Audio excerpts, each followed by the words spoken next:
দৈনিক প্রথম আলো ও দ্য ডেইলি স্টার কার্যালয়ে হামলায় জড়িত থাকার অভিযোগে এখন পর্যন্ত মোট ১৭ ব্যক্তিকে গ্রেপ্তার করা হয়েছে।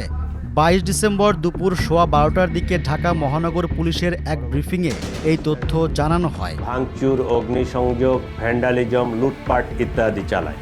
গ্রেপ্তার হওয়া ব্যক্তিদের মধ্যে ৭ জনের পরিচয় পাওয়া গেছে। তারা হলেন মোহাম্মদ কাশেম ফারুকি, মোহাম্মদ সাইদুর রহমান, রাকিব হোসেন, মোহাম্মদ নাইম, মোহাম্মদ সোহেল রানা ও মোহাম্মদ শফিকুল ইসলাম। শনাক্ত হওয়া বাকি সন্দেহভাজন ব্যক্তিদের গ্রেপ্তারে অভিযান চলছে। গত ১৮ ডিসেম্বর দিবাগত রাতে সন্ত্রাসীরা রাজধানীর কারওয়ান বাজারে প্রথম আলো ও কাজী নজরুল ইসলাম এভিনিউতে ডেইলি স্টার কার্যালয়ে ভাঙচুর, লুটপাট চালায়। পরে আগুন দিয়ে পুড়িয়ে দেয়া হয় কার্যালয় দুটি।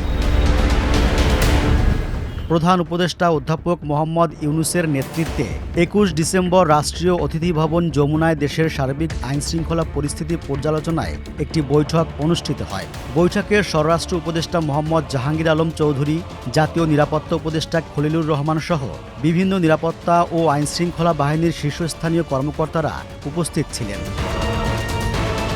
বৈঠকে বিএনপির ভারপ্রাপ্ত চেয়ারম্যান তারেক রহমানের দেশে প্রত্যাবর্তন, আসন্ন বড়দিন ও ইংরেজি নববর্ষ উপলক্ষে গৃহীত নিরাপত্তা সংক্রান্ত পদক্ষেপ সহ বিভিন্ন বিষয় নিয়ে বিস্তারিত আলোচনা করা হয়।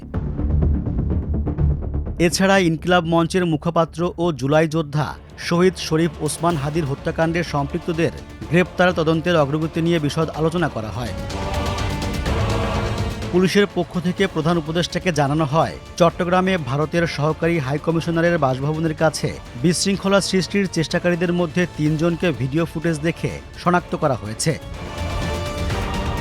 বৈঠকে প্রধান উপদেষ্টা বলেন, আসন্ন জাতীয় সংসদ নির্বাচনের আগে যেকোনো মূল্যে আইনশৃঙ্খলা পরিস্থিতি স্বাভাবিক রাখতে হবে।